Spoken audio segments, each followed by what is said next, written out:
We're back, everyone, with the Wednesday Night War Weekly Roundup. I'm with Noah Foster once more.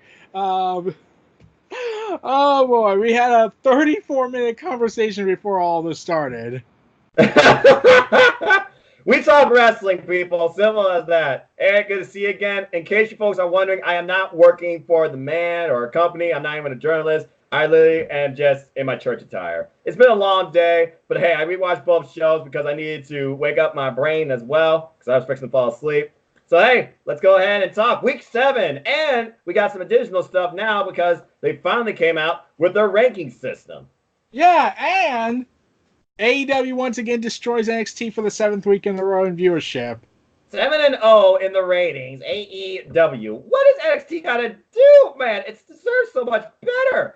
Yeah, and then you gotta remember, they got mainstream exposure now with invading Raw and SmackDown, but even that's not enough because I said this before. The reason why I think NXT is not being accepted by the mainstream is because, oh, it has the WWE name. I can't trust it. Yeah, it's like that stigma that hurt TNA for a long time and they never recovered, and yet they still haven't recovered, even though they're hard to kill. As long as you got that W behind yourself, NXT's always got that stigma against them. It's only even more deflated after what WWE did to most of its fans at a main roster pay-per-view. Hell in the Cell, anybody? Yeah, and then you gotta remember, with Survivor Series coming around, if NXT doesn't get some big victories in that match, there's no hope for them. No, there isn't. And WWE has put themselves in a corner. They have to defend not only their top tier show forever, Raw, and their latest investment in Fox, but you have to defend now your only realistic competition against AEW, which is still beating you.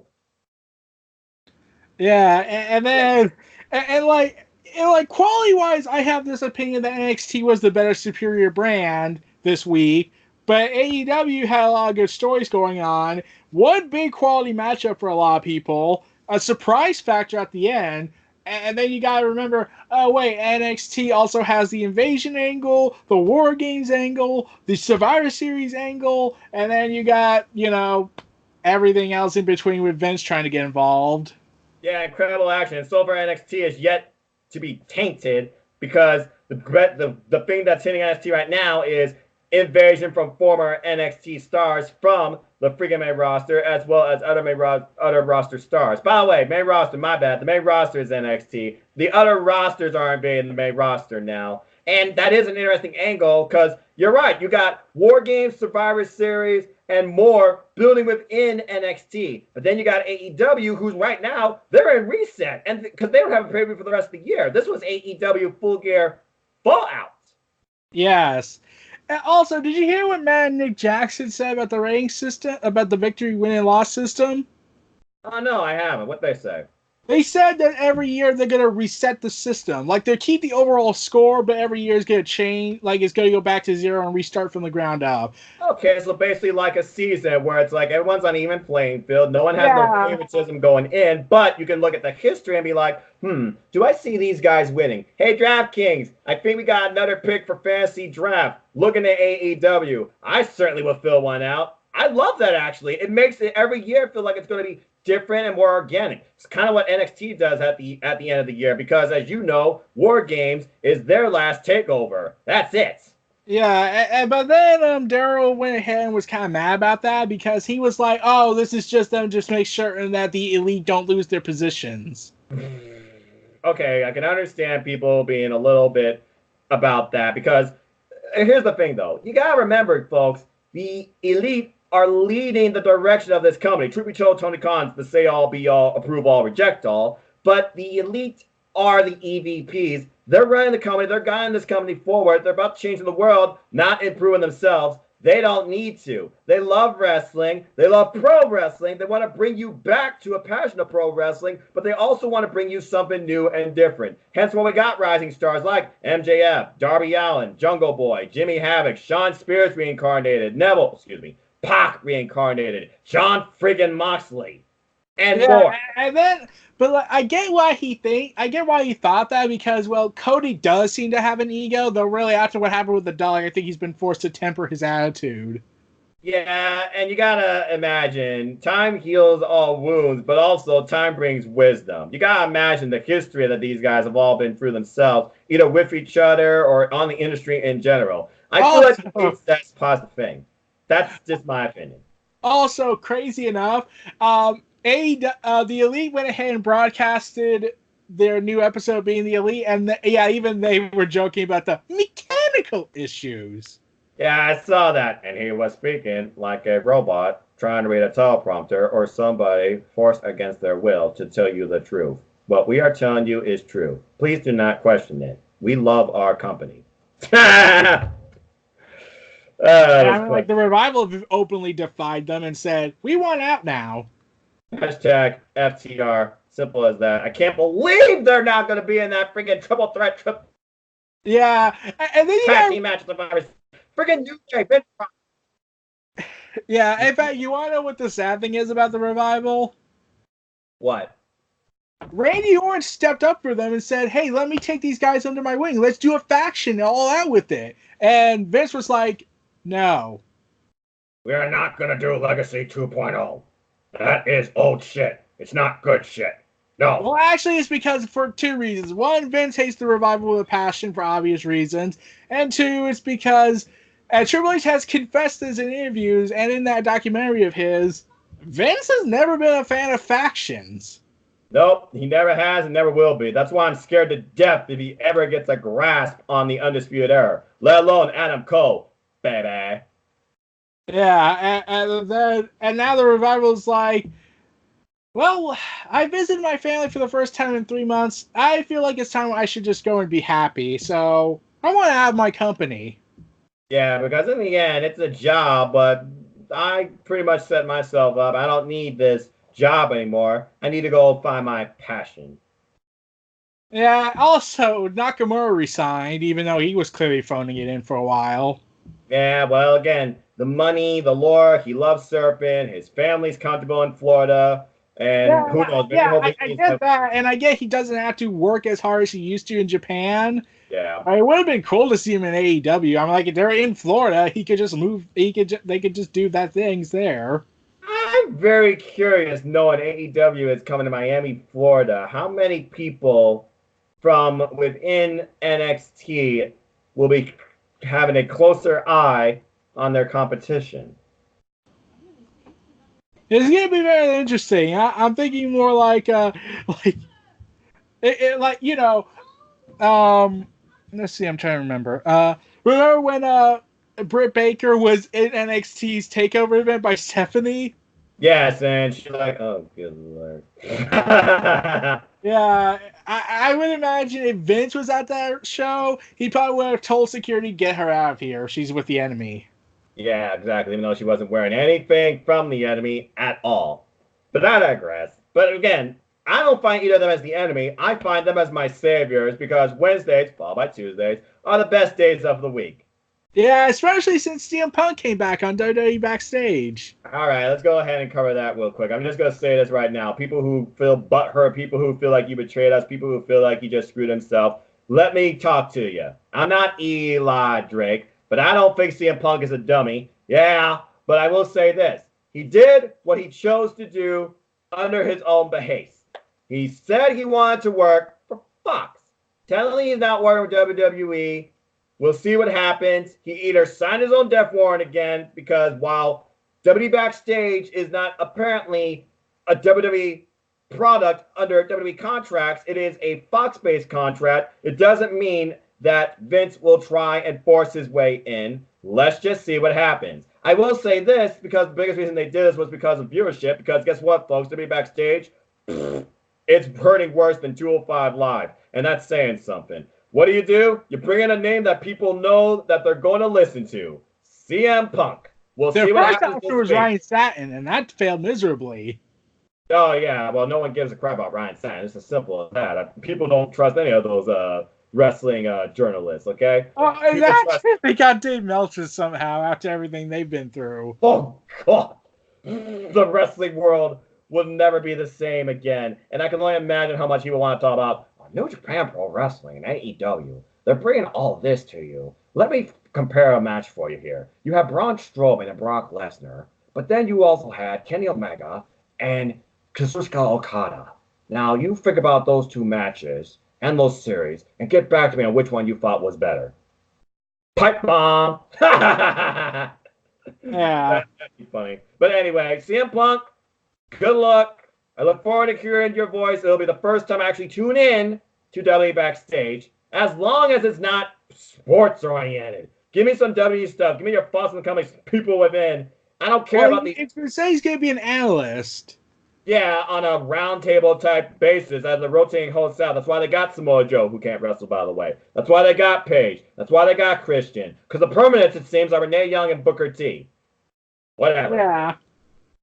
I'm curious to see what CM Punk brings to the table. And as far as AJ Lee maybe coming back, see what happens. I'm not going to say anything, speculate anything, or rumor anything. Well, there is something that might have caused speculation.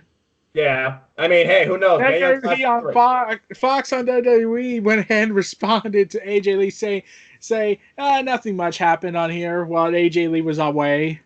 Yeah, of course. It's like, it's the same old thing, a different day. But also, I do love that WWE on Fox has a personality of itself. Yeah, they're not, assimilated from the machine.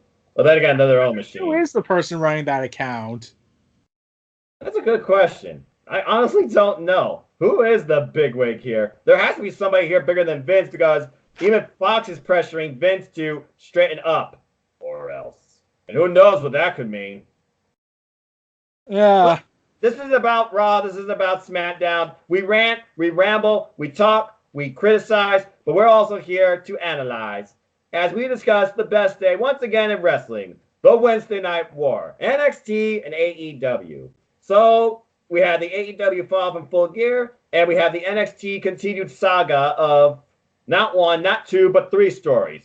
Finn Balor, what are you doing? What's the plan for NXT heading into Survivor Series?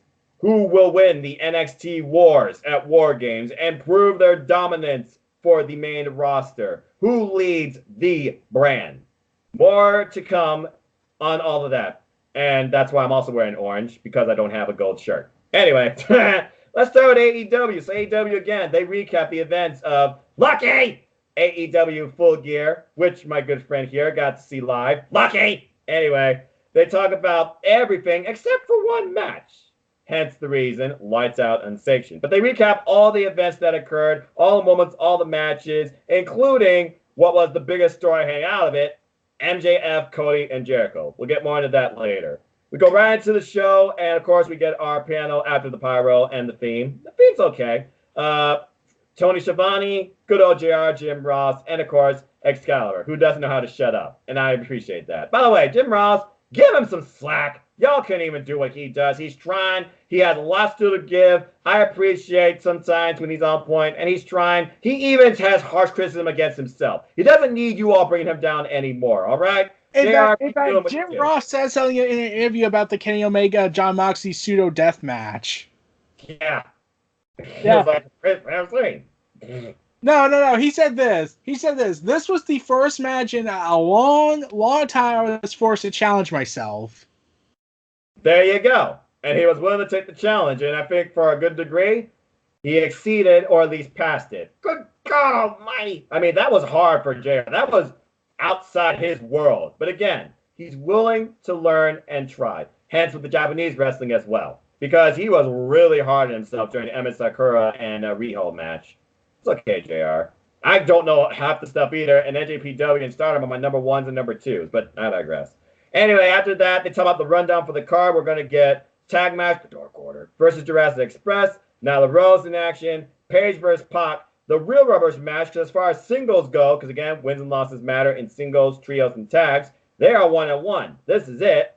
And also, because of the fact that as a team, Jericho and the Spanish God, that's still weird, Sammy Guevara are undefeated, they get an AEW Tag Team Championship opportunity against the current champs, SCU, in Kazarian and Scorpio Sky. But also, John Moxley is in action. But before all that, somehow standing up and able to take another match after he just went through hell. He's not human. Because we learned, as an update on Kenny Omega's health, pretty dang banged up, and they show like these cool little film reel type still moments of the brutality, the carnage, the blood, the damage, the destruction, the madness of the AEW lights out unsanctioned match between Kenny Omega and Jon Moxley at AEW Full Gear. And basically, we see his back gets messed up badly. He has a black eye, and the doctor's like, okay, you're still a little banged up. He talks about also how the shower still stained him a little bit, Kenny Omega did. Just rest, you're a little banged up, and we'll see you back here. Just take a week off, and next week we'll see how you are. And then he leaves for a door after saying, like, I'm okay, to his friends Mako Nakazawa and Riho. That was Riho. I saw the brief moment. And then we go right into the show where basically, oh yeah, I forgot the key thing about this. They say that he asked how Moxley was, Omega did, and they said Moxley was pretty banged up, but he was kind of all right. He was clear. Yeah, so I guess Moxley definitely won the war in that. And you can tell Kenny Omega was like devastated, like, I gave him all that and he's cleared to wrestle and I'm not. Yeah, might be questioning yourself, Cleaner. We'll see. I can only imagine what this will do to Kenny's mentality and storyline going forward and his character. I'm very curious to see where he goes from here because we all know Kenny Omega can be anything. But no Kenny Omega here. We go straight into the arena where we find Jon Moxley entering in through the crowd in those same pants he wore during the freaking Full Gear Unsanctioned match. And he's going to do that going forward. And he's facing Michael Nakazawa. But this was interesting to me because as Michael Nakazawa looked on, not in a jovial way at all, a serious demeanor. And Moxley just free-spirited, being his little goofy self, shades of his old character, Ambrose. But then again, we all know how dynamic Jon Moxley is and how Renee feels about that. But they go into the ring. We have a match. He has oil. Does not use it. He just goes straight in for him. They brawl a little bit, and then within, 3 minutes? Boom. Paradigm shift. Over. Actually, it was 1 minute and 10 seconds. Okay, I was being generous. Yeah, so basically Jon Moxley murdered Michael Nakazawa. But we wasn't done there, and Moxley had a decree on what he plans on doing now with AEW. Eric, your thoughts on basically Moxley's mission statement? Well, here's the thing. I actually was kind of bugged by it because I was like, Moxley, shouldn't you be like declaring your contendership status for the AEW title? Maybe. Yeah, I mean, like for some reason, Jon Moxley, when the rankings came out, he was like in second to last place. Yeah, it was weird. Also, the rankings were done before, of course, Full Gear, and I guess going forward, they're going to do it weekly every Friday. Yeah. I think that's a little excessive. In my opinion, just do it once a month, okay? Don't be WWE. But then again, you plan on using these rankings towards your actual matches, so I guess I can't really fault you. But yeah, Moxley was number 4. I'll just go over them real quick. Men, Pac, Cody, Paige, Moxley, Allen, in that order from 1 to 5. 1 to 5 for the women. Britt Baker, baby. Hikaru Shida, Emi Sakura, Nyla Rose, and Allie. Yay, Allie. And then in the men's, we had the Lucha Brothers, number 1. The best. Well, not number 1, though. You're number 2, Proud and Powerful. The Young Bucks is number 3. The Best Friends at number 4. In the Dark Order. At number 5. And these rankings were done November 15th. So it's going to be very interesting to see how the rankings play out come November 22nd with the events of Full Gear, This Week's Dynamite, and Dark. Yeah. You have any thoughts on the rankings before we continue your thoughts on the month? I was like thinking to myself, okay, so by this logic, does that mean we get to finally see the Boston finally go after the AEW World Title for January? Well, considering the events that might occur out of Hangman Page versus Pac tonight, I would say he definitely would be in contention. But then again, he might not be based on what happened here. And also, you got to consider other people with momentum going in. Though it didn't count towards win-loss record, you can't argue with the statement that Moxley brought. Not to mention Darby Allin. He is one of the biggest rising stars coming out of AEW right now as a singles competitor. But then, as we'll talk more later, there's another name that will probably surprise everybody that might also now be considered based on the events that occurred. But anyway, Moxley summed it up. He says he's here to take out everybody until he's the last man standing, respects Omega because he feels like no one else has the balls to challenge him in an AEW ring. But if y'all want to challenge your immortality, I'll be waiting. Just don't let me wait too long because you can't hide from me. And when it does happen, nobody asked me for any apologies. Oh, and he also asked if that match counts towards his win-loss record. So it sounds like here he's trying to prove a point.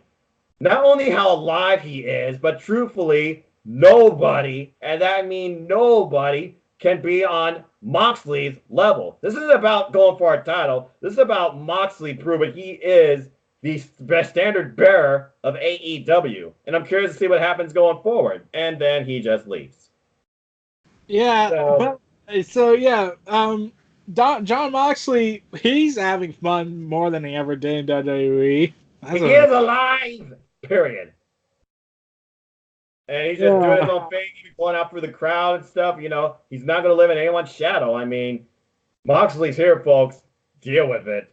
But I don't think anybody can handle it. Good Lord, Kenny Omega, you gave everything, including a barbed wire spider web, and freaking Moxley still.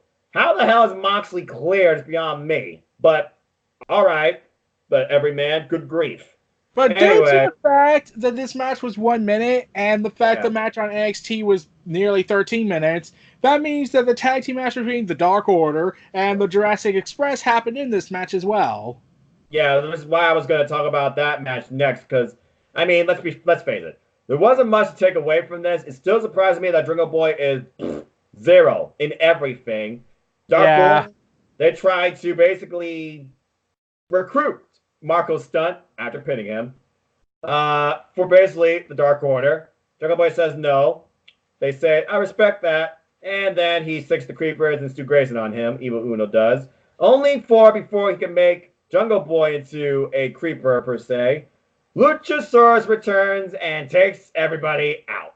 And when I saw that, I was like, he's supposed to be gone till next year. How did he recover that quickly? I don't know if he's John Cena, but in my opinion, it's the best thing that can happen to Jurassic Express because they need some momentum. The momentum lies within Luchasaurus. No disrespect to Marco Stunt, but something needs to give with some of your most popular talent there with Luchasaurus and Jungle Boy, especially with Jungle Boy being less than 25 freaking years old. Ton of potential in that guy, especially. Marco Stunt, I get it.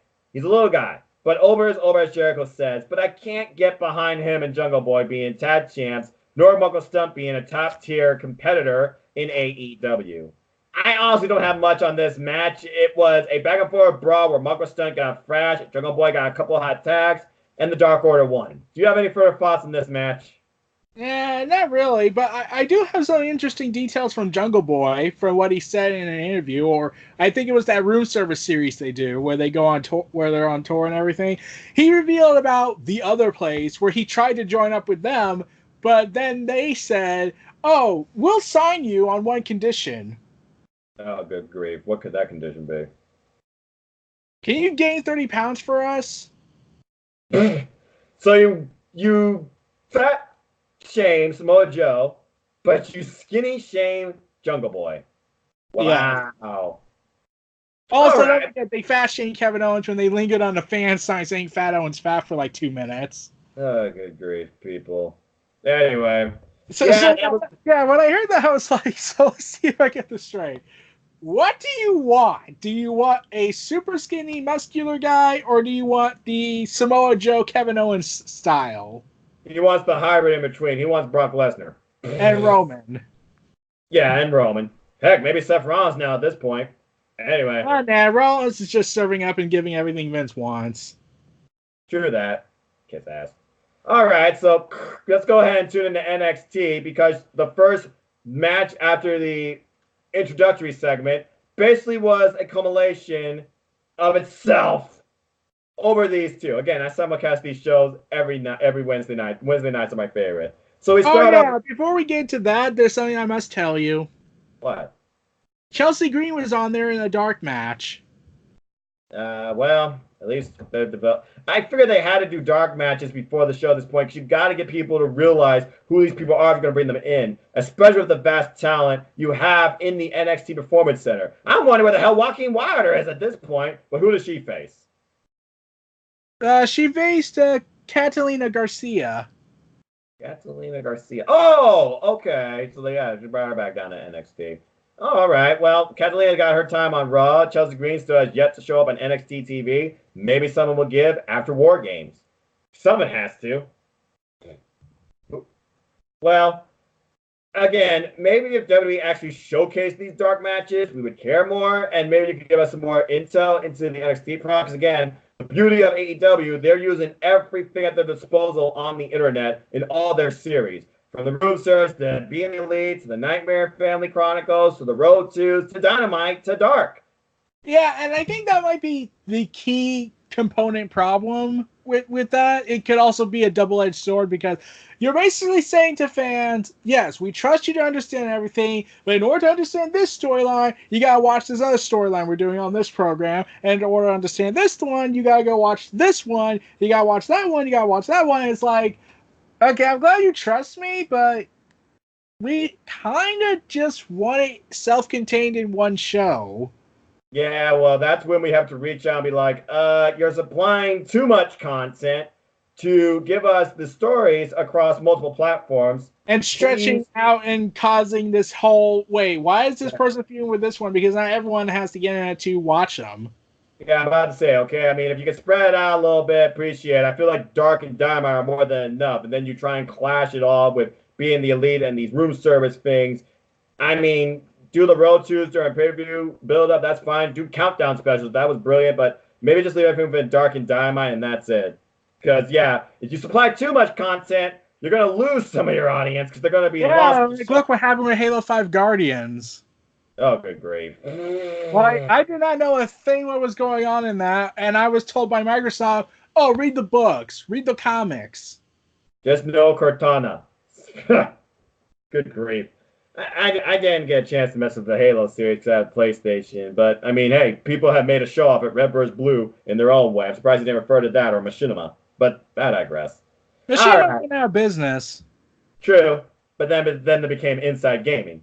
Anyway, so let's go ahead and get into NXT. We recapped last week's event with the OC invasion. It looked like Bobby Fish lost some blood when he got slammed into the wall after losing his tube too. Ouch, that was a brutal spot. They also referred to how Mia Yim came out, protected Team Riha, and earned her spot. They also referred to Nice and Garza for number one contendership to the NXT Cruiserweight Championship, Dunn versus Priest, and of course, Finn and Matt, who basically got into a scuffle in the six-man main event between the OC and Team Ciampa, and then the stare down between Finn and Adam Cole, baby, all while under NXT's theme. Then they just go right into the show. A very unique way, I thought, to just literally give you an accompaniment of last week's episode in less than 3 minutes, along with the theme. Yeah, and then you realize, oh, I know where this is going with Finn Balor and Matt Riddle because Johnny Gargano's out of Takeover, sadly. Yeah, they had to come up with a plan B, and Triple H did, and we'll get more of that in a little bit. But let's go ahead and talk about this match that was, I gotta be honest, this versus one match we'll talk about soon in AEW, these were the two I was joshing in between. Because this match was freaking incredible. From 0 to 100 as soon as the bell rings. Angel Garza versus Lio Rush for the NXT Cruiserweight Championship. Lio Rush's first title defense and his wife, his kids, his mom, his grandma were all in Full Sail just watching along. Which, of course, Garza, used to his advantage for some mind games during the match that ended up biting him in the ass. To the point whereas WWE thinks that justifies a count-out ending to a WWE title match. Oh, yeah. I remember those days. NXT that doing was it literally right. 2 months ago.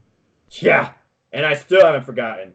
I do not forget stupidity that easily, though I wish I could. But I digress. There was nothing negative here, and the ending only made me want to see this match again. In my opinion, you already got, as we'll talk about, spoiler alert, 3 matches for freaking War Games. If you're going to add a 4th one, well, we could pretty much know the 4th one's going to be, spoiler alert. If you're going to add a 5th one, make it Cruiserweight Championship match between these two again. Eric, your thoughts on this match, and basically the story being told, and the outcome. Well, let's see. The fact that, when you just watched Lio Rush on Raw, you just saw him as this annoying, petulant child that you just wanted to punch in the face. And not in the good kind of way. Yeah. And the whole Lashley. Lashley. Oh god, that was a And nightmare. that makes you just wonder, man. Oh god, imagine how he would have felt if he was still around on that segment program, considering what Lashley is doing with Rusev and Lana. Strike a pose. Yeah, I remember those days. And then you see Leo Rush as what he truly is, a cruiserweight great. Yes, This match. because This. there were heavy counters in this matchup. I loved, but I did love. I didn't suspect that Angel Garcia was gonna win. Garza was gonna win, but I was like, okay, we're gonna get a highly quality matchup, which we got. Oh In yeah. fact, on cage match, it got a 4-star by Dave Meltzer, and it even got an 8.21 rating with the cage match people. Wow, that's impressive for NXT TV, especially for the cruiserweights, which are always overlooked even on the 205 Live brand, considering it's after 2 hours of semi-crap. But I digress. And yeah, like I said, this match went from 0 to 100. It started off immediately with some mind games with Angel Garza literally looking on at Leo Rush's wife, while Leo Rush's wife, I might add, was holding Leo's 2 kids. Oh boy. And then they get into the ring, they have an exchange. Leo Rush denies Angel Garza, touching him basically as he's like, nope, gotta go this way. Nope, gotta go this way. And then they finally come to a meeting, per se, where he's like, shake my hand. And he's like, oh, you don't want to? Just gonna kick it up? Okay, bye-bye. And then Garza, with the ultimate disrespect, damn, he goes into the audience, goes in front of Leo Rush's family as a whole, and rips his pants off, and drops them at the feet of his wife.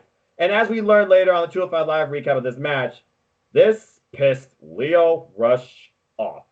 To the point he went on a suicide dive 100 miles per hour and had the most bitter look on his face for, I think, the rest of this match. Freaking suicide dive into a DDT, come up though, went for the come up stunner, it got denied, and then he does a dive into a freaking power slam, head spring elbow combination. But by the way, there was a great near falls here. The come up where Angel Garza literally kicks Leo Rush in the back of his head, ricochets it. I was like, great near fall. Did not think it would be over that quickly. And then Leo Rush comes back with a knee strike. Wicked knee strike Angel Garza gave him, only for Leo Rush to slap the taste out of his mouth. And then finally gets the come up stunner on him. We get a moonsault, spinning net breaker. That wasn't enough. That's one of his new moves in his repertoire. And then we get Garza showcasing his incredible agility and strength with a moonsault power slam, literally curling Leo Rush through the moonsault. Beautiful near fall. But then Rush comes in with the freaking Spanish fly out of nowhere, a kick, and another come up stunner. Another slap to Angel Garza's beautiful face as Navigator's putting over. And then he goes for his come out a third time like, I'm done with you, only for Garza to catch him. And you saw the crowd explode because he hooks the arms into his wing clipper finish that he beat Tony Nese with, nails it perfectly, middle of the ring, pins him immediately. This is it, new champion. 1, 2, no, it wasn't. 2 and 9 attempts. I could not freaking believe it. Nearest fall in the match, and he's like, no! At this point, Angel Garza's going for broke. He literally still has Leo Rush incapacitated, by I might add. Goes up towards the top rope, tries to pull up a mega ring clipper, and then these two are just headbutting each other like goats. To the point that Leo Rush inadvertently pulls a Rana off on Angel Garza, finds his bearings, and pulls up a final hour for the near fall, and then another final hour, close to the ropes, gets the pin. 1, 2, wait, his foot in the ball. Oh, he took it off. 3, nope. Leo Rush wins, where the crowd boos him out of the building, but also cheers. And as I learned on 205 Live's recap, Garza goes into the audience to his fans like, my foot was on the rope. You saw that. And Leo Rush like, I don't give a damn. You lost. You lost. They deal with it. And then Garza, while arguing, he goes back to the smile like, and walks away. And as we learned in exclusive, Leo Rush said, if Garza comes anywhere near my wife or family again, I will rearrange his face where he doesn't look so beautiful. I won. It's done. Let's go. This is WWE. Even if they say it's done, it's never done. Bottom Triple line, H and Undertaker can get vouched for that. Yeah, exactly. Bottom line, I hope this feud isn't done. And Angel Garza's got a legit point. His foot was on the rope. So technically, the ref should have saw it, but out of view. But what an amazing match. And this was the opener to this week's NXT. This proves what the Cruiserweights can do if you showcase them right and put it as an opener. Hence the two fellow matters. I loved everything about this match. This was definitely a 4-star classic for me. Beautiful and brilliant. Yes. Okay, before we go back to AEW, let's talk about a few angles that happened after here as the commentary putting over that incredible opener. Wait, Marlo's getting word. We go outside. What the hell? Tegan Knox, Rhea Ripley are laid out. Invasion! It's upon us. No one knows what's going on. But then we're wondering what's going on. We go back in the ring for more women's action with, she's really come a long way. Xia Li versus, going back to what you said, the faults of NXT versus New Japan system. Aaliyah. I'm just going to sum up in one word. Kicks. Because this match ended in less than 3 minutes, I think, where Aaliyah got kicked in the face with a roundhouse kick to the point, as NXT now does an injury report, Aaliyah's face got broken. Yeah. I was wondering, oh dear, who's in trouble this time? Yeah, this match lasted 2 minutes and 5 seconds. I would say Aaliyah for not protecting herself because literally, Xia Li, her kicks, they even said it, or her background, they are lethal, and she is a kicking machine, and she nailed Aaliyah right in the face and stomped on Vanessa Bourne's hands. Well, nothing can compare to the lethal kicks of Orange Cassidy. Okay, we'll get to that. But I don't think this match even needs to be rated because really, this is just enhancement. Xia Li, she's making her way for the roster, trying to stick her claim in War Games to try to put over, but she's also showing how much she's developed because in the very beginning, Xia Li was very green. She has massively improved and has gotten some good showcases. Aaliyah, not great. Yeah. Yeah. Simple as that. And then we cut back to AEW. And we find, like I said, we talked about that. We go to a triple threat between Shawn Spears, the chairman. I love the fact that he just does the freaking lights out. No one knows what's happening. That's like lights out now for like 3 people. It's either going to be Cody, Shawn Spears, or freaking Awesome Kong. Anyway, with Shawn Spears, he sits in the chair, gets up, the music hits, we get Tully Blanchard, and we learn that we're getting a triple threat match. I love the fact that AEW doesn't tell us everything, but the other matches they do necessarily aren't filler, as they do push something. As I was like, oh, what's going on here? Tag match? I didn't hear Justin Roberts. And I'm like, Peter Avalon? Oh, okay, this might be Peter Avalon's first win. Oh, wait, triple threat? Who's the third person? Uh-oh. Yeah, well, I know who's losing this one. Darby Allin versus Peter Avalon versus Shawn Spears. What's to say? I mean, this literally was the follow-up to Jon Moxley's mission statement, open challenge, call out, whatever you want to call it. And then you got to also remember, this was also the follow-up between Shawn Spears and I am trying to kill myself somehow, Joey Janelle. Who are still fine with each other as he came out, and it became a one-on-one match as they brawled into the crowd, and it became Peter Avalon, with Leva Mason ringside, who tries to play distraction interferer. Sorry, Leva, he's just not working for you. And basically, what happens here? Oh, I know. Darby Allin is incredibly fast and agile. Peter Avalon can't hold up with him. And Peter Avalon eats a coffin drop after Leva tries to rub and stop him. Too slow. 1, 2, 3. Darby Allin wins. But that wasn't the story here, because what happens after the match? He grabs the mic. Darby Allin simply says this: Jon Moxley, I accept. Yes. Now, I know I've seen it on the indies, but AEW is going to make this thing go far. And as far as we know, it will count towards their win-loss record. Darby it's scheduled to happen next week. What? The match.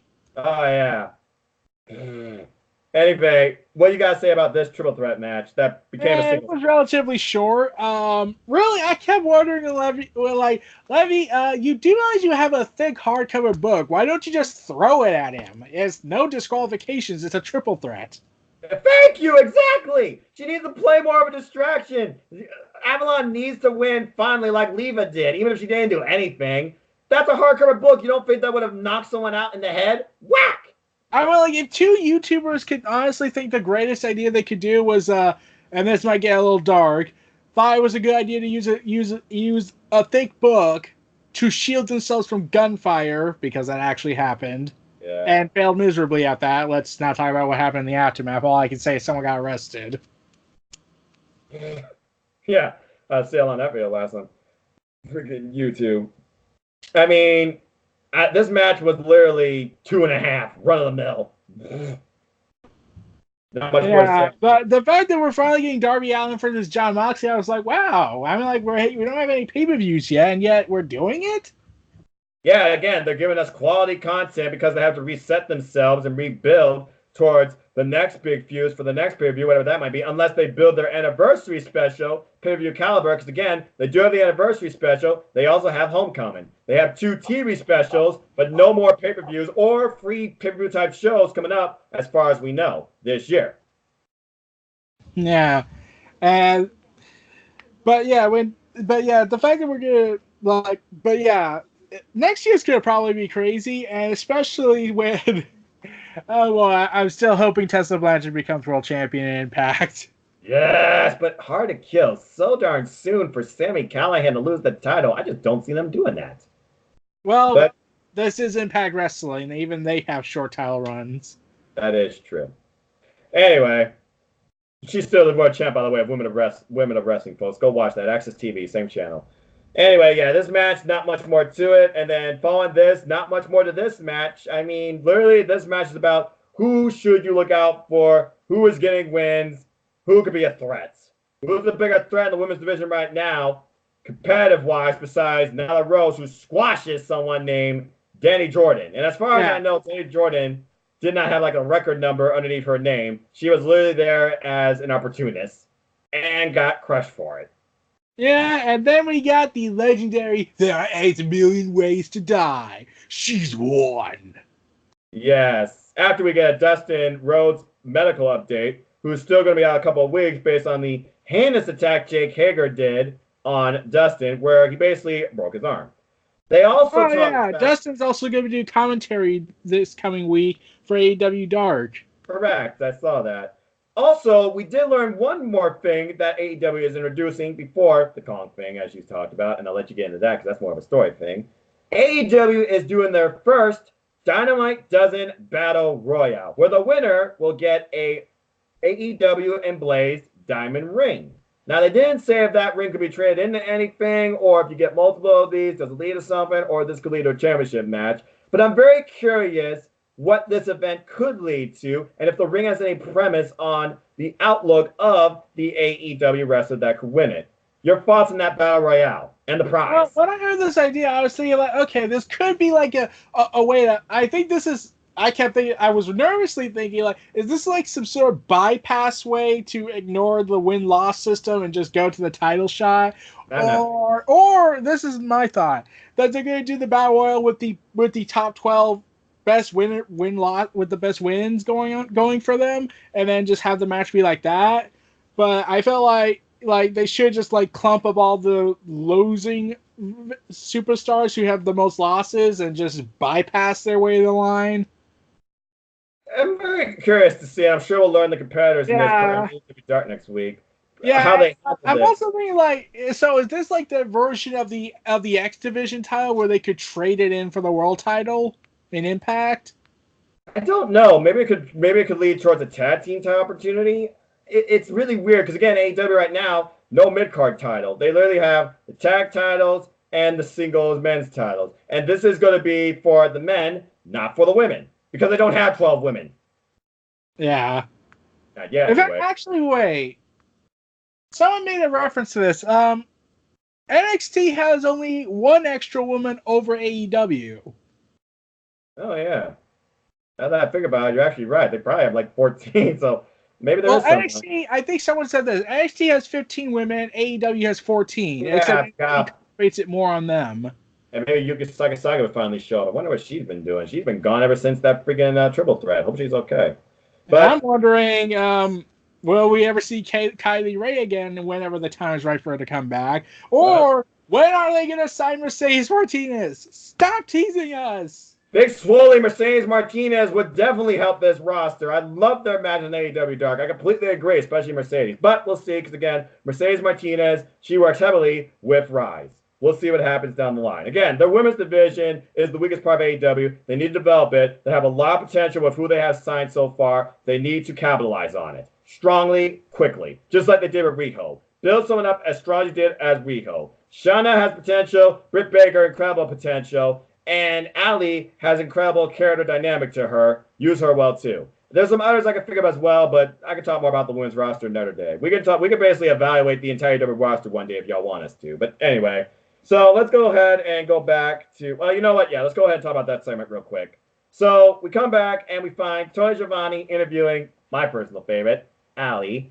And Allie talks about how she's so happy to be in Nashville and also how she's doing so very well. And this is also when they first talk about on TV their ranking system and how you can go find it and follow it every Friday, etc. on social media platforms and their website. Again, I still think that's overkill. But Allie is number 4 right now in the women. Good for her. And she talks about how she's been really showcasing what she can do on Dark. She's been winning several matches, mostly as tag. But now she wants to show what she can do on AEW Dynamite.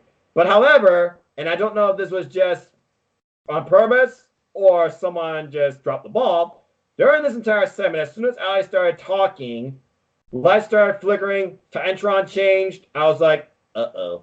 And as Tony Schiavone was about to say something, poor Tony Schiavone, he literally is the Gene Okerlund. Give me a break. Click. Lights go out. Kong with Brandy Rhodes right from behind appears. Allie to her credit tries to fight and gets a spinning back elbow strike and knocked out. And Kong claims another prize. For her or for Brandy? What the hell's going on here? Like I said, the story makes no sense to me. Like, okay, I get the motivation trying to separate yourself from Cody and not be seen as Cody's wife. Like, you know, NXT has done it with Johnny's wife or Natty's husband. Yeah. But, like, I'm thinking, like, okay, I get that part, but what led to the hair fetish? I don't know. Here's what I'm. It's awesome Colin and Brandy having an established partnership before this, but then the hair stuff happened, and I was like, what led to this? The last time Khan messed with hair on any type thing wrestling related was when they were hyping up her old persona Karma, where she literally messed with the hair of a doll and then yanked the doll's head off its body. She's not. Except I'm pretty sure even AEW would be like, we're TV-14, but we're not MA violence yet. Yeah, I'm about to say, and it's not like they're using scissors though. They're using like a weird knife blade, and she's literally wearing, like she still was wearing the Bea Priestley piece, and they're saying, oh, another trophy. So are you gonna do this to every woman in AEW? Well, that's gonna be quick and finish soon. Now that's to do like once every week, all the way up to like freaking, I don't know. I'm confused on this. I hope that this does lead to Kong putting over somebody in the AEW roster, because if you want to build your women's division, use the veteran. Kong has experience both as character and as wrestler. She can help put somebody over. And I hope that is the long-term plan. And as far as the Brandy thing, I don't even know what to make of her. Yeah, and I kept thinking, like, wait, didn't Brandy say she was tired of being the escorter to the ring, being the manager role? She wanted to wrestle more? She was tired of being known as Cody's wife. Well, now she's this dark summoner. Yeah, and I was like, and once again, I have to keep asking, what led to this part? I'm completely confused. We need more to this. That's what I have to say about that. Bray Wyatt made sense for his Firefly Funhouse. It's just a continuing spiral of his decaying mind. That was the best thing I saw from the other rosters this week, too. But I digress. Anyway, let's go ahead and go back to NXT before we get into one of our best segments of, well, this is actually pretty darn good, too. Going back to NXT, who comes out? The Prince. Finn Balor. And he literally goes into the ring and asks a simple question. What happened? What happened to this place? NXT is now a joke. I came in here and there were men. And I left and now there's just a bunch of boys around here. Little boys moved in and all they want to do now is gain sympathy for their boo-hoos on social media. Don't even get me started on Matt Riddle. Cue the bro! We get a beat down and Finn runs for his life. Also, speaking of him criticizing NXT's modern roster, I was thinking, when he said, what happened to all the men here? I was thinking, either they were destroyed by Vince or they quit. And pretty much that sums up what happens when you leave NXT. Anyway, following this, he calls him out like, where you going, you putz? And right on cue, who comes out as well? Shock the system. Undisputed Era. Wrong place, wrong time. Who comes out even the odds? Ciampa accompanied by Keith Lee and Undisputed Era. They're like, nope, we're not dealing with this. How dare you? Do you know who we are? We are the most dominant faction right now. Not just NXT, but WWE. And then the charismatic giant himself says, we don't give a damn. That fired up freaking Undisputed Era. But then he's like, I will give you credit. You did beat Daniel Bryan, and you stood up to Seth Rollins. Sadly, Vince won't let you beat Seth Rollins because, well, Seth Rollins is now Vince's favorite toy right now. But the question is, are you going to step up to me? Q Roderick Strong, who is like, shut your mouth, you big dummy. Do you not realize what Adam Cole has done the last 2 weeks? He has had more momentum than anyone else in WWE and deserves a night off. So you know what? If you want to fight somebody, I'll fight you. And of course, Lee's like, I'm not that picky, and literally draws a line in the ring. And we get the match, and they get it on. Before we talk about this match, is there anything you want to talk about from the Balor segment? Well, besides the whole how everyone that Finn Balor knew pretty much either quit or went or ruined on main rosterville. Yeah, pretty much. Like, remember the guy who brought him into NXT? He's gone. Yes, he is. And he's hanging out with Jay White in the Bullet Club. Yeah. Let's see. When I was thinking of this, like, I was really hoping they would bring up how I was hoping that Finn Balor, in order to cement his heel status, instead of doing this generic promo saying, "Where have all the real men gone?" I was hoping Finn Balor would be like, "Hey everyone, I killed Johnny Takeover." Yeah. He's like, I took out Johnny Gargano, and now he's at home nursing his wounds. But and he won't be at Takeover, so your dream matches are dead. Yeah, he didn't say that at all to a degree, and now we got another match basically in the works because it wasn't official. As we got what could simply be called a battle of strongholds. Keith Lee and freaking Roderick Strong were in on each other. What the hell? At one point, Strong literally punching the daylights out of Lee, only to get knocked out of the air to the spit flying out of his mouth after a freaking bear palm strike from freaking Keith Lee. And then, that's not crazy enough. I'm going to superplex Keith Lee because I'm that damn strong. What the hell, Roderick Strong? And then running forearms into a clothesline that turns Roderick Strong inside out. Cue the Undisputed Era. All hell breaks loose. We got the Era and Team Ciampa feuding on the outside. But then Finn comes back and exacts revenge and takes out the bro. And then somehow he's like, what the hell? But that was not enough to give Undisputed Era the advantage here because as Roderick Strong pulled off a angle slam, I guess they're calling it the Strong Slam because that's ridiculous. Somehow Keith Lee, he comes back, misses the knee strike, and gets Roderick Strong into a jackhammer for the win. But then you see the expression on Lee's face change and be like, oh shit. And it's beatdown time. Undisputed Era pissed off. It's a 4-on-2 advantage. Who comes out even the odds? Did I not call it? Did I not call it? Did I not call it? Feast your eyes. Freaking Dominic Dijakovic takes out everybody in the Undisputed Era with a Cyclone Boot, a double choke slam, and feast your eyes. You want to go to war? I'm in. Ciampa's like, sure. And we get a mutual agreement between former rivals, who I thought were going to be a tag team, and I feel like they're still going to be very soon, Keith Lee and Dijakovic. We got our Team Ciampa! Except we'll talk about that. One commercial break later, William Regal takes it away from us. Because Catholic Callie, who gives us the weekly update, has officially confirmed that now at NXT TakeOver War Games, it is the Bro versus the Prince. Finn Balor. Think about this. This might be the first takeover. We don't get Demon Balor or Paint Balor. We're just going to get Bullet Club Balor. Straight up. Yeah. But here's who I think could probably replace the bro Matt Riddle. And who would that be? The only other guy in NXT that has some heavy momentum. And that man is clearly going to be Jordan Miles. Yeah, wait, now he got fired or quit, whatever. It's clearly Isaiah Swerve Scott. I can see that. I can see that. He's very dynamic. I wouldn't mind seeing them bring somebody in though from NXT UK or someone. Now this is just wild, but someone fought even Johnny Mundo, Impact Morrison, whatever. Johnny Next. I don't know.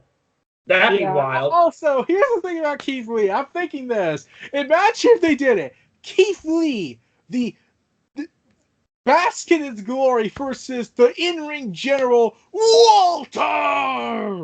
I want to see that match so damn badly. You have no clue. But again, Walter, he prefers wrestling on his home turf. I don't think we're going to be seeing him at TakeOver. As much as I would love to see him part of that team. Yeah, the only people I can imagine coming to his yard in NXT UK are Cesaro and Drew McIntyre. They've been advocating to Triple H saying, please let us go to NXT UK. It sucks here, man. Yeah, I can only pray for those two. They both deserve to be champions, but I digress. What did you rate? I'm hoping Cesaro versus Walter. There are so many matches right now versus Walter we need to see that all can happen if you just do it under NXT, and it'll be glorious. But I digress. What did you grade Keith Lee versus Roderick Strong? And any critical I didn't get bothering with the ratings this week. I was busy at the time, but I just wondered one thing though. Why is NXT doing the WWE trope of having the champion lose? Well, I mean, it wasn't a title match. It was non-title. It was also about building momentum towards Ward Games. Yeah, I get that, but remember, WWE always had their champion, even their world champion, lose in non-title matches because reasons. True, but this is like their mid-card title, though, in NXT. That feels more normal to me. But here's the thing. They also put them in a corner because don't forget, Roderick Strong is also facing mid-card champs of the other rosters. Yeah. Nakamura and AJ Styles in a triple threat. So not only are you giving momentum to Team Ciampa, but you're kind of deflating the idea of Roderick Strong. Taking on the two guys who oversaturated their feud for less than 3 months. Yeah, so it's weird how you have the Survivor Series brand war and the internal NXT war kind of collide with each other and one benefiting over the other. So I don't know. Bottom line, the go home week is going to be extremely interesting. I can't wait for this episode. But anyway, following this match, we also find out. Oh wait, I'm getting information. What the hell's going on here? Jessamine Duke, Marina Shafir, and Candice LeRae, who has apparently been found by Scarlett Bordeaux, were all taken out to the point of being like, okay, someone go hide in security. Go hide in security. The invasion is upon us. But wait. You took out the horsewomen and you took out LeRae. So here was my thinking when I thought about this. I thought that, okay, so Team Shayna's trying to take out her competition in advance, making sure no one interferes in what was being, of course, our main event tonight, and this was being talked about the whole show, the first ever NXT TV ladder match, women's, I might add, between Mia Yim and Io Shirai for the advantage in War Games. So I'm thinking, okay, Team Shayna is taking out all of Team Rhea. That makes sense. Then I find the horsewomen later, I'm like, okay, so it's LeRae versus the two horsewomen. Even the two horsewomen are green. There's no way LeRae took them out of their own. But then LeRae's taking out. What was going on here at this point? I had no idea. Is it possible we're getting intrigue? I certainly was. Again, the women, same in NXT. Go figure. All right, I'm going to talk about this match real quick, and then we'll get into our favorite segment, I think, that took Wednesday night. Isaiah Swerve, as you were talking about, Scott versus Bronson Reed. And as commentary was putting over here in NXT, you got to be able to handle every possible scenario, weight class and all. And once again, you have the fast, agile, but smaller Swerve Scott versus a juggernaut. This time in Bronson Reed. Not much to this match. I mean, Bronson Reed showcasing his power with a Yokozuna type drop. They call it the bonsai drop. We get a Rofu flatliner, though, from Isaiah Swerve Scott. And then a unique clothesline senton combination from Reed as Swerve was trying to take him down to no avail. But then he takes the leg out when he's up in the corner, DDTs him. Both men go for an exchange, and as Swerve went for a sunset roll, Reed was about to sit on his face. Glad he got out of the way. Boom! Whose house? Swerve's house, as that kick is now called house call, and it gave Swerve Scott the win. A very good match, and Swerve continued his momentum. Bronson Reed, not bad though. Yeah, and like I said, imagine if he's the guy to replace Matt Riddle now that he's out. I mean, he's got the most momentum going in right now. If you're not going to surprise me with somebody out of nowhere from the UK, I mean, They're kind of low on options because of the next segment. We'll talk more about that later. Let's go ahead and tune into, and I'm going to give this all to you because when it comes to storytelling, when it comes to character showcase, when it comes to a development, when it comes to a promo segment, this hit everything on all cylinders. Le Champion comes out and speaks. Eric, take it away. Le Champion comes out to grace us with his presence and demands a thank you from the AEW roster, the AEW executives, the AEW machine, following their glorious victory over the mighty Cody Rhodes, thanks to the combined efforts of MJF and Jake Hager, mostly MJF. But then MJF comes out and starts talking about how Cody's an evil, maniacal madman, and really, it would have made sense, honestly, if he brought up. I'm like, this is the guy that brought out his dog in the middle of a firework display. Oh God! Imagine if they went there, if they acknowledged that. Yeah. Well, I mean, let's just go ahead and talk about that. Yeah, he basically said Jericho came out and said, "I am still a champion to all of your dismay." Still gets cheered, and then he said, "I've beaten them all." And now Cody knows what it means to be a loser. Cue the lights go out. Yeah. Also, when I heard him say, hey, "Now that Cody knows what it's like to be a loser," I was like, "Wait, you made him wear Stardust gear?" Oh God. Well, he hasn't gone to that point. I don't think he ever will again. But here comes Cody. Wait, what the hell? Oh wow. MJF. Arrow, Cody's theme, Cody's entrance, Cody's everything comes out here, and it's like, I know the real Cody, and I am the new face of AEW. Cody is a scumbag. He did not want me on his side. He wanted me under his thumb. And Cody, oh yeah, I did what I did to protect you, but you know this, because I am better than you, and you know it. He went on a tirade that blasted Cody while trying to defend what he did for the sake of Cody. MJF is brilliant. Yes, but here's the thing: someone brought up to Phoenix. What? So being the elite, and this is what someone said. This is clearly long-term storytelling. So remember when MJF made his debut on Being the Elite? Yes, absolutely. Do you remember what the episode name was? No, I don't. Full Gear. Well, and Cody was the one that introduced him to us. And here we are now after a preview on AEW Full Gear, where he literally destroys Cody's dreams. Yes, and I was like, okay, imagine if that actually was planned. Months in advance to a year, and they thought, let's do that idea. That is beyond brilliant, if that was the case. But let's go ahead and talk more about this promo thing, because even Jericho and him were fun. Yes, because he's like, now Jericho, I know from Little Birdie, you want me to join the Inner Circle. That's funny, because Little Birdie told me that you want to join the Inner Circle. That's funny, because it says that you want me to be in the Inner Circle. You want to be in the circle? I don't know. You want me in the circle? Do you want me in the circle? Do you want to be in the circle? I don't know. You want me in the circle? Do you want me? Hey! And then they both basically work off each other from criticizing their names, talking about, oh, we both wear scarves. We both have three-letter names. It sounds like you want to be more like me. MJF bringing up a little bit of the bubbly. And then Jericho with the ultimate pipe bomb in this that made Tony Giovanni laugh, talking about how he reminds him about 25 years ago on WCW Saturday Night, I was facing Hoovy, and then you came out, and it's like, who the hell is Hoovy? I thought Hoover Guerrero was pissed.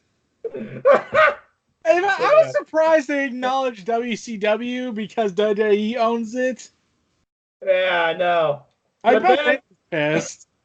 They go back to joshing with each other, talking about, look, do you want to be in the circle? I don't know. You want me to be in the circle? Do you want me in the circle? I don't know. You want me in the circle? Do you want me? Oh, you know what? I think I know who the biggest jackass is in the ring. Oh, yeah, who's the biggest jackass? I'll tell you who the biggest jackass is. I'll tell you. No, I'll tell you. I'll tell you. No, I'll say it first. You say it first. I'll tell you. Rhodes! And they both embrace. If this did not give you shades of Kevin Owens and Chris Jericho against Roman Reigns, oh my God, that was brilliant. And then on Q Cody, who looked messed up and apparently was not medically cleared. No music, but you saw the looks in MJF and Jericho's face. They're like, oh shit. And Cody's like, okay. And then he blasts into the ring, goes after both. MJF literally throws Jericho at him. Use your title. Miss. Goes after MJF, hits him. He tries to do a scoop slam. I can't do it. Not medically cleared. Don't have the equilibrium. But then I get the feeling that was a botch, but they were like, "Oh, we have an actual reason for this." They can play it off because Cody is injured per se, and for all we know, he did get a real injury. Yeah, for all we know, he's still literally injured. But he does pull off the scoop slam on Jericho, and then as he goes for MJF, whoa! Well, AJ, I can't wait for you to tell me more about this in the next Elite of Wrestling podcast, whenever that is. Wardlow finally comes out and debuts. And he is apparently MJF's muscle. Because if you look at the tie, it's a Burberry tie. Remind you of anything? And then to further that, what does MJF have him do? With one command, take the tie off and hangs Cody out to dry with the tie and exclaims, I'm the face of AEW. Me. The end. What a debut and what a segment. Holy crap. Yeah, MJF and Jericho are just hilarious together. I do hope they actually did join the Inner Circle. I mean, look, you don't want to oversaturate a faction, but I feel like MJF himself is saying he can stand out on his own as he was putting over in that segment. But he and Jericho at least share similar dismays towards Cody. I sense MJF is going to be his own star. There's no doubt in my mind. And it wouldn't surprise me since they don't have a pay-per-view. There's big special coming up, Homecoming. It would not surprise me if it's MJF versus Cody. Or MJF with Wardlow versus Cody and Dustin. Or Wardlow versus Cody. Someone's going to give here, and now we know what's long-term plan, I think, right now for Cody and MJF. This was beyond brilliance. Yes. Oh, my God. I loved everything about this. All right. So before we talk about our proposed best match of the night of the show, at least in my opinion, let's go ahead and go back to NXT because chaos being the formula actually didn't stop there. So we're going into, finally, Pete Dunne versus Killian Dane. Because Dane earlier said, you tried to break my fingers, but now I'm going to break you. And he's talking about how he attacked Bates like, you take it, friend. I'm coming for him. This is just the beginning. Dane and Stubble pours out for vengeance. Oh, wait, I forgot something. Forgotten Sons. They said they will not be forgotten. And you forgot. We're getting Breezango versus Forgotten Son some point coming up soon. Wouldn't surprise me next week. Anyway, moving on. So, Dunne versus Dane. Didn't happen. Priest comes out and takes out Killian Dane while Pete Dunne just looks on the ring. And then all hell breaks loose.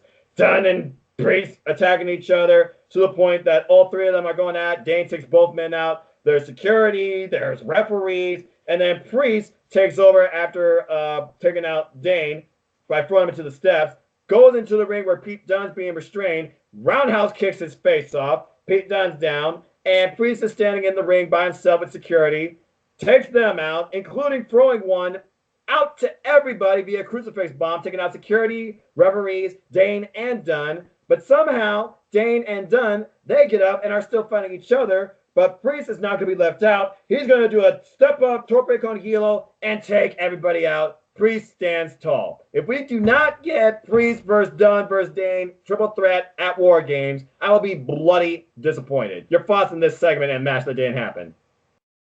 Basically, I was like, called it. I called it, everyone. I called it. Triple threat. We're getting triple threat.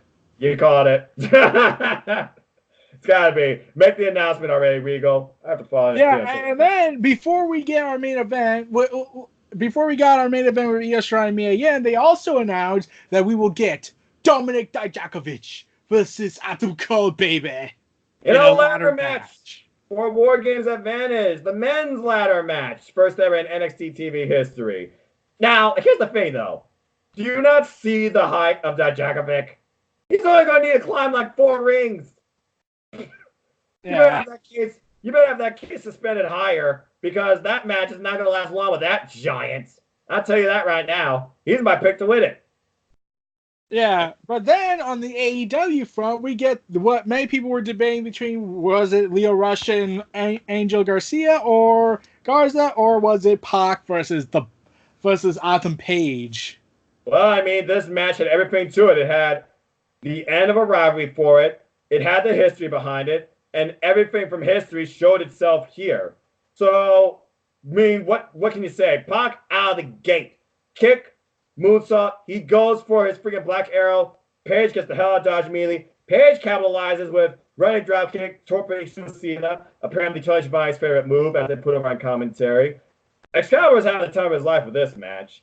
And then you get a wicked headbutt, drop kick combination by the bastard Pac, who was constantly working on Page's head while Page was doing cowboy shit. And why does he always go for this? I'm glad he sticks it, but there's going to be a time he doesn't. Pulls off that ridiculous moonsault. JR's like, I was wrong again. And then he goes for his buckshot lariat, denied, and eats a super kick. There's the callback for you right from there. And then we get snap around, snap around, snap arounds. Snap suplex, by the way, done by Pac, only for a discus lariat to lay Pac out, both men down. This match is already hot and on fire. And then we get some standing switches. First callback, he goes for the low blow attempt in the corner. Page catches it, just like a Full Gear. But this time, Page did not capitalize as Pac kicks his head in. Insecurity. And then we get another super kick. Again, Pac is literally kicking freaking Page's head in. Literally after what happened near the end. Yeah, and we'll get to that in a moment. He super kicks Pac out of the ring. Pac goes for a chair in the corner. Don't go for it. Don't fall for it. Your Full Gear experience. Oh no, Brainbuster, he fooled him again. Nope, didn't happen. Spikes Pac on the fin padding, throws him back in the ring, hits the buckshot lariat. He wins. No, it's not. The buckshot lariat was not enough this time. And then he literally gets destroyed.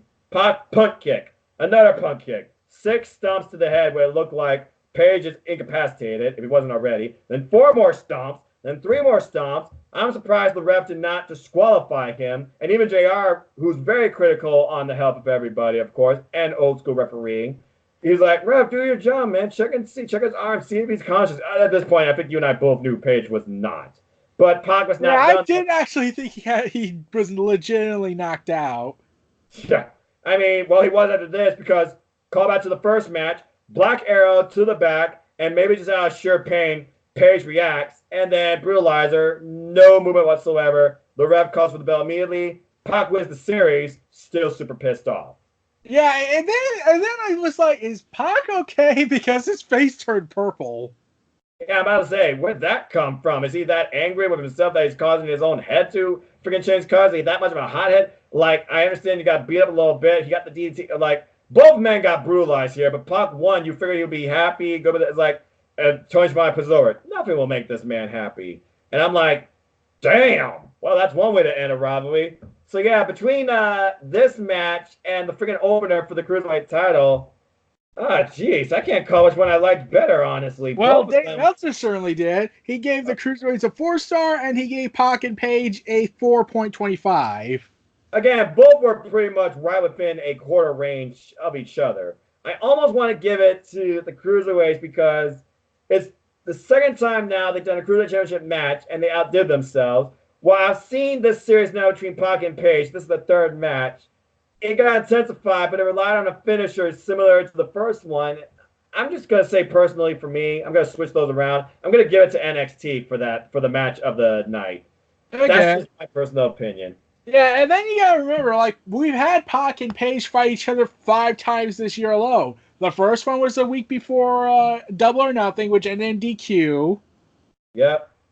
Then you got their second match, which was on TV. Then you got their third match, which was a tag team. Then you got the big match at Full Gear. And then you got the final match this week. That's got to be it between those two. Set them apart for a while. Jesus. All right. So, you know what? Let's just go ahead and stick it out with, I guess NXT. We'll do NXT first. So, yeah. Yeah, NXT. Because NXT and AEW both did surprise endings.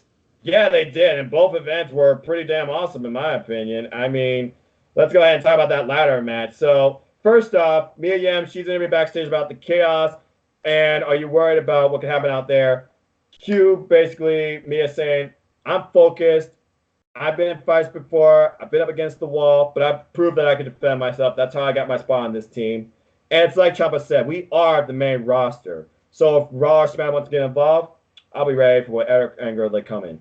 Q Dakota Kai, who says, no hard feelings.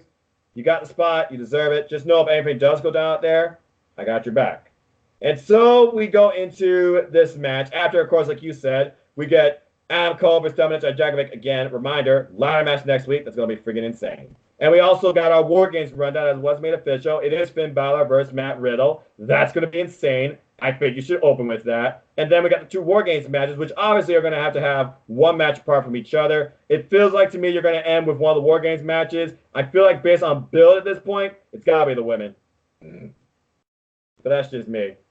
So we go into this ladder match, which apparently is a 6-week-old rematch, considering Mia Yim and Io Shirai. They faced each other before in a one-on-one encounter, and Mia Yim cost Io, in Io Shirai's mind, a shot at the NXT Women's Championship during the Half USA official debut on their first official show in USA, September 18th, in that fatal four-way. And then we harken back to continuity! Yes! It's glorious! I miss the glorious NXT, but I digress. Anyway, this ladder match, holy shit! Oh god. I mean, ladders got broken, used, thrown into, crushed. Solid ended up bleeding in the end. That was a horrible spot, and Mia Yim, all to her credit. Oh wait, are you talking about the other spot? Let's go ahead and talk about those real quick. So Mia Yim, first ladder gets put into the ring. It's suspended between the ring and the barricade. Mia gets that ladder pushed in her face by Io Shirai. By the way, I love Io Shirai's entrance, and this tortured soul, brilliant. And she went to another level here later on. Io, though, she gets her hand crushed in the ladder. Ouch! Yeah. And then later on, we get Io unleashing hellfire on Mia Yim, snapping, basically. And then she suffers for it, getting a belly-to-belly into the ladder, awkward position. It looks like only half her body hit the edge of the ladder, and her face was literally paralyzed in pain as the camera zoomed in on it. Ouch. And then, following this, Io, she sandwiches Mia Yim into the ladder. Oh, by the way, earlier, Mia Yim suplexed Io Shirai on the ladder. You're talking about a ladder match where the tool was literally used for everything. Ouch. And then Mia Yim, she gets the advantage with protect your neck. She goes to grab the ladder with her hurt back being sandwiched 4 times in the ladder. And then, like you said, the most brutal spot of the Wednesday Night War so far, probably overall, and this week. Io Shirai springboard missile drop kicks that ladder first forehead into Mia Yim's forehead, and she is bleeding like a sieve. Everybody knew it as soon as it happened. Oh my gosh. And you see the blood literally cascading, shining off the ring canvas, and the commentator's like, oh my word. This was 10 times worse than what Aaliyah suffered. Jesus. And people were asking me, why were the 3 refs out there? In case that happened. Because she was receiving medical attention immediately. And then to the point, Io Shirai, she basically pulls off a suplex after Mia Yim is attended to, and then snaps and goes crazy, like her persona portrays. Goes with Miura in the corner, takes her out, gives her a wicked headbutt. Kai comes out, looks to consult Mia Yim, who's outside on the ring floor, not moving, it seems. And then off camera, what happens? The genius of the sky herself dives off the top rope, freaking moonsault, beautiful. And then she takes both of them out. Io goes to climb the ladder with one hand, I might add. But Kai comes in with a sit-out powerbomb, throws me in the ring. They got it. They got it. That's the part I had a problem with. I was like, but nothing bad happened in terms of outside involvement. That's a heel action. Hence, the biggest heel right now in the UK for the women, NXT UK Women's Champion, Kaylee Ray. She came out and laid out Dakota Kai, and then as Mia Yim was just 2 rings away, she looks down, sees Kaylee Ray down there with the ladder, waving her that look, and I'm like, uh-oh. And I'm like, oh, she's going to push her off. And she pushes her off, and I'm like, no. And then I hear a crunch and I see, oh my God. Yeah. Not only does she fall from the top of the ladder probably to the floor, she falls to the floor through another ladder, bringing it smack damn in half. Yeah. That's it. She's done. She's dead. Call her out. And of course, that leads to Io Shirai with Kaylee Ray holding the ladder. Boom. Io Shirai wins the advantage for her team emphatically. And Yeah. But then we like I said, before we get to that other part of the ending of the surprise, I was thinking, like, why is Kai doing the heel thing? Like, no one's gotten involved in the match yet. It's just Io and Mia Yim. So, like, is this supposed to suggest a heel turn for Kai because she's doing a heel tactic, whereas she's supposed to be a face? yeah, I mean, yeah, she's a face, so technically she's helping the faces. But I mean, to be fair, there's also no rules in the ladder match, and she wasn't attacked. And I mean, I Yeah, don't know. I still think you gotta Kai's wild remember, card. she said if anything happens out there, like say if someone tries to get involved, then she got her back, but that never happened. The heel only helped because the face got involved. That's true. And It basically, kind of reminds me, like, are you trying to tease that Kai is going to turn to the dark side soon? You know, like how, okay, remember that genius move they did when Corey Graves said, I will shake the hand of whoever took out Enzo Amore," and then Big Cass shook hands with him yep, I when he remember came to that the very well. defense of Enzo. Yeah, really. We'll need that name back. So yeah, Kaylee Ray and Bianca Belair, they stand triumphant with Io Shirai at the top of the line in the briefcase. Cue Shayna Baszler's music, and she comes out, applause, and Kaylee Ray And will see so that Kaylee Ray is the fourth person. it is made official later because she's like, yeah, there you go. And it's like, okay, that's the end of the show. We know we're gonna work. What the hell? Oh my gosh! The next salvo in the NXT Survivor Series war for brand supremacy. Boom! Bailey with the DDT into the On the title after whacking championship. Baszler in the back with a chair. So I guess we know what happened to the horsewomen. Actually, that's the problem I did have with that. I was like, okay, so I could imagine Bailey taking out the horsewomen, but you're expecting me to believe she could take out Rhea Ripley, the rest of her team, Candice LeRae by herself? Where was Sasha in all this? Yeah, you wonder if Sasha played as an accomplice. But again, neither Bailey or Sasha have admitted nor denied it. But they do know this. They have been assaulted by NXT. They're going up against NXT. I want answers. I hope I get answers next week because this is the go home week. But bottom line, that's the end of NXT. What another chaotic, wild show, building towards War Games and still giving me invested in Survivor Series more than I have been in years. But I want to know who done it. Yeah, like it's obvious to say it was SmackDown or Raw, but I'm thinking to myself, I can't actually believe Bailey would. If Bailey was still her NXT self, okay, maybe she could take out Candice LeRae to a degree.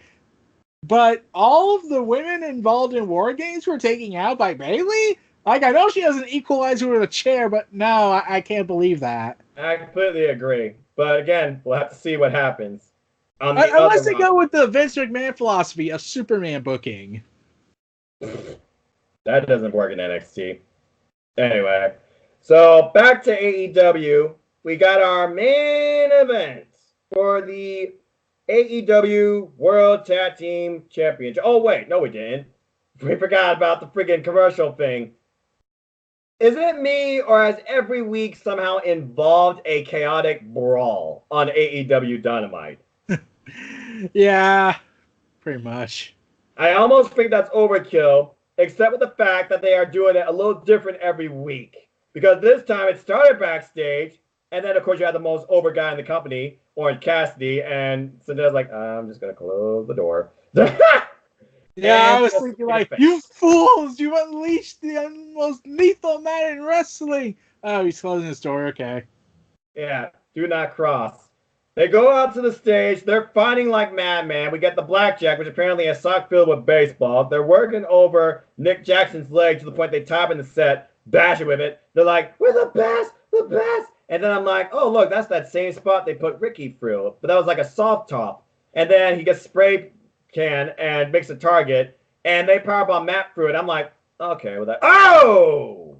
Hardwood, man, and it explodes. And I love the fact that in the background you see, on a much better table I might add, the AEW commentary team reacting to it. Excalibur popping out of his chair. Tony Devine's like, and Jared's like, "Good God Almighty, what we seeing here?" Yeah, and also, I was initially worried that they were gonna Lax was gonna go ahead, use the spray can and like spray on Nick's back to go NWO style. I was like, please don't do that. I'm about to say, spray the triangle with the eye, spray the inner circle sign, or IC, or PNP, or something like that. I was like, nope, he didn't do that. He just I was painted glad they target. didn't do that because we already have enough NWO rehashing. Trust me, I'm well aware. And then they're like, now they're going to die! As they were trying to do the same thing to Nick Jackson, literally off the stage to the floor, only for Brandon Cutler to come out like, okay, we're done. And guess what? We lied! And they go attack Brandon Cutler and Nick Jackson, but who comes out to finally stop the madness? Private Party! And apparently that was the refusal needed before anything else could continue, while Pride and Power kept yelling, we're the best! The best! The best! Well, you're second best. You kind of Lucha Bros kind of taking your spot. Well, they're not going to attack another heel team, at least not right now, but we'll see what happens next week or on Dark. And anyway, we learned following this, as they finally get Matt Jackson out of there, that wood exploded. That was awesome, but ouch. We learned that next week we're getting Santana Ortiz versus Private Party, and Darby Allin versus Jon Moxley on AEW Dynamite, as long with that Battle Royale. That's going to be a wild week. But then we go into our main event, and honestly, I get it. It's for the titles. It's SCU versus Sammy Guevara and Le Champion. They have a stake because Guevara and Jericho have not lost as a team. What do you got to say? Guess what's also going to happen next week? They announced it on Twitter. I don't look at Twitter like that till Monday. What they announced? Nick Jackson versus Rey Fenix. Oh Lord, he's gonna die. But yes, the Rey Fenix singles match is gonna be awesome. I love the fact they showcase these tag teams in singles matches because they all can do that, or they can further themselves in more ways than one. The dynamics and the strengths of AEW. As far as this tag title match, I gotta be honest, I don't have much thoughts with it because it was mostly a match about Sammy Guevara and Scorpio Sky, and then Hager got involved, and Kazarian tried to play defense along with Kazarian. They both got destroyed by Hager. I like how Jim Ross said, swagger. Oh, excuse me. Oh, Hager's got swagger, though. Nice cover up, JR. I know what you meant, we the people. But in the end, after Jericho pulls off the freaking Kobecker before we got new champs, and he kicked out and Jericho panicked, you probably was going to go for his Judas effect elbow strike.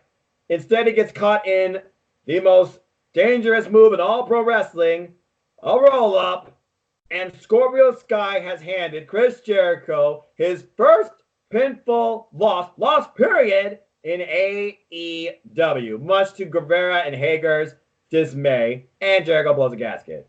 Yes, and he does his iconic WCW chair shot where, I'm sick of this! Yes, I saw that. Hager, I was thinking like, oh man, that's actually kind of sad when I looked at it. Because I was thinking like, man, remember when Jericho did it back then in 97? He did it all fast and crazy like. Now it's so slow and it makes me like, man, we got old. Dude, he's been over 20 plus years in the business, but he's also probably 50 years old. The fact that he's still even wrestling and doing this with his character to the degree, and the fact that we're getting him versus Hiroshi Tanahashi at Wrestle Kingdom is a credit to the agelessness of Chris Jericho. But this is interesting to me because they keep putting over Scorpio Sky as one of the best in AEW as a singles. Now you're talking about the AEW World Championship. Scorpio Sky's got to be thrown into the hat. He pinned the freaking champ. Yeah, I was thinking, like, is this going to be leading to a match later down the road? Scorpio Sky is going to hand over the tag team belt to Christopher Daniels, and he'll go after the AEW title. Well, you do bring up an interesting point because SCU is a trio. I don't know if they can do the Freebird rule in AEW for the tag titles. Do you think they should encompass that? They probably might do that. It wouldn't surprise me, honestly. I'm like, they're clearly not going to do a trios title for like a year or so. No. But that's got to be a future plan for AEW because again, they have trios records. Those wins and losses matter. But with that being said, I'm left wondering, like Man, Scorpio Sky versus Jericho. That's a match I've never considered seeing. Me neither. It's amazing how much Scorpio Sky's gotten over too. He's really done everything he needed to help his team, all in the name of SCU. It's because of him to the tag champs, and now he's pinned the actual world Le Champion. It's amazing. Yeah. This is a veteran too, by the way, I might add, going all the way back to WWF, and you're making him be like a rising star of today, which is really interesting to me, considering Christopher Daniels is the real veteran of the team, being like 50 years old and still going, by the way. Good to have him back. And the fact that he's the only one that got a 5-star match in Impact. Yes, that is correct. Still love that match. Any further thoughts you have on this title match, though? Tag title match. Well, like I said, there's not really much to take away from it, but mainly it's the ending that was the most shocking part of it. Oh, yeah. I honestly thought Sammy Guevara was going to take the fall. Me too, because I'm like, okay, I don't see SCU losing the titles. I don't see them pulling double gold dash type dealings like New Japan Pro Wrestling. And I'm like, Sammy Guevara, he's young, he's hungry. Jericho's putting him over. Even at one point when he was doing a pose, Jericho joined him and did a pose with him. I thought that was pretty funny. It's obvious that Jericho is grooming Guevara for the future. I thought Guevara was going to eat the fall here in a way that Jericho's going to be like, that's all right, it doesn't hurt you. But no, Jericho ate the fall. I was bloody shocked. Yeah, I was like, wait, what just happened? Correct me if I'm mistaken. Is he the only one right now with an undefeated record before this match in AEW? Yeah. That means everybody right now has at least one defeat. Yeah, that means everybody right now has one defeat on their record. It took this long for Le Champion, Chris Jericho, to lose a match, let alone not lose it inadvertently. He ate the fall in it. Yeah. So as far he's as the world champion, but he still insists on putting people over. Again, timeless. All right. Well, that concludes AEW and NXT's for this week. Let's go ahead and talk about the actual ratings. So once again, for the 7th week in a row, W1, and this time emphatically. Yeah, they're closing in on their million view mark again. Yeah, it's like, okay, we don't got a sporting event on. We just showed you a paper. We show you what we can do. We show you what we offer you. Now we're going to bring back the audience, bring it to you. But again, they got no more pay-per-view, so I'm wondering how long they can ride this momentum. I think it's going to really come down to what WWE does with Survivor Series weekend. Because once again, not only did AEW kill it in the ratings, they increased in the key demographic WWE is looking for. They increased as far as ranking goes in TV media, and NXT went down in all three of those.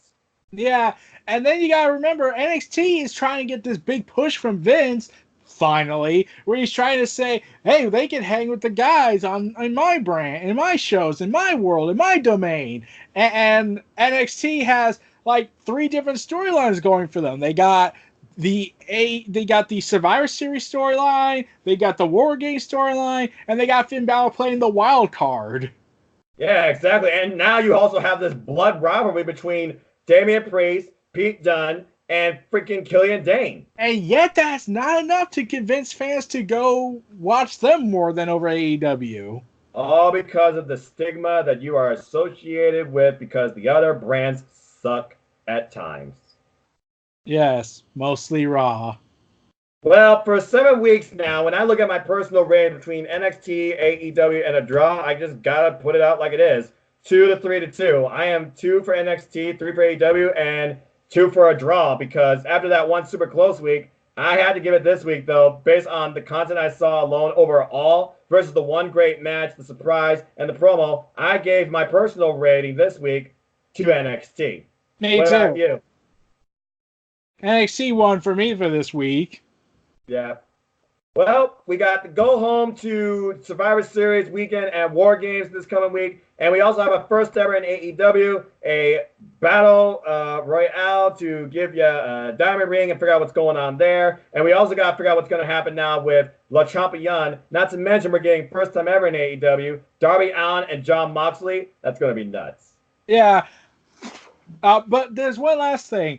We probably won't be making this video, the 8th week video, because I'll be out of town and I'm not bringing my recording stuff with me. Right. So this is just going to be a week. I'll make a separate video talking about my upcoming vacation. Nice. And I was originally going to try and do the Elite Wrestling podcast yesterday on Saturday, But because Noah was busy and I didn't want him to miss the episode, so I thought, okay, I can't think we could do it next week on Saturday since I'll be busy packing, Yep. and by the time we get back, it will probably be the end of November. Yeah. So for the first time ever, we're probably going to end the year off in December with it. Well, I think that's going to be fitting considering how much wrestling we're going to go through, how much we're going to talk about, and what we can figure about going into 2020, besides the fact of what's going to kick off 2020, Wrestle Kingdom 14, with already Huge event. Yes. And also confirmed, we're getting NXT UK TakeOver Blackpool 2 again. Yeah. And we're getting more hints of the possibility of AEW and New Japan crossing. I feel like that's gotta be in the cards. And I'm just gonna say right now, I'm gonna just call it out right now. I'm gonna say end of August 2020, we're gonna see Tessa Blanchard in AEW. Yeah, unless she wins the world title. And they let her hold on to it. But with that being said, as far as one more thing. At the same time with New Japan and AEW, there's also that chance it might not happen given what Kenny and Dave Meltzer were blatantly saying. Oh. The whole New Japan may have had an involvement with the government to try and ban Kenny for 10 years because he left. Yeah, I forgot about that. We'll see how long that stigma holds up. There is so much craziness going on right now in freaking AEW and New Japan Pro Wrestling with the World Tag League and stuff like that. And the fact that AEW has no more pay-per-views. But NXT keeps on rolling through with what they're doing. And everyone's just doing their own thing. Bottom line is this. At least until Vince says, I've had enough of this. I demand action from NXT. I'm writing the show now. And then NXT. The day the good wrestling died. So yeah. But with that being said, I got nothing else to say here. This has been another incredible show, as always, and discussion. And folks, I'll just say this. I am just a simple man and a lifelong fan of pro wrestling. You probably will be a YouTuber for one more month before YouTube destroys everything. And whatever. It doesn't matter. It won't just continue my passion for wrestling. It just means I can finally rest my voice, if that is the case. But with that being said, folks, enjoy us while you can, and enjoy your freedom of creativity while you can, until monetizing takes over YouTube. All right. This was Neo Reality Entertainment, Eric Brown and Noah Foster. Feel free to like, comment, subscribe, and donate. Stay tuned for more, and we'll see you all next time. Have a good night, folks.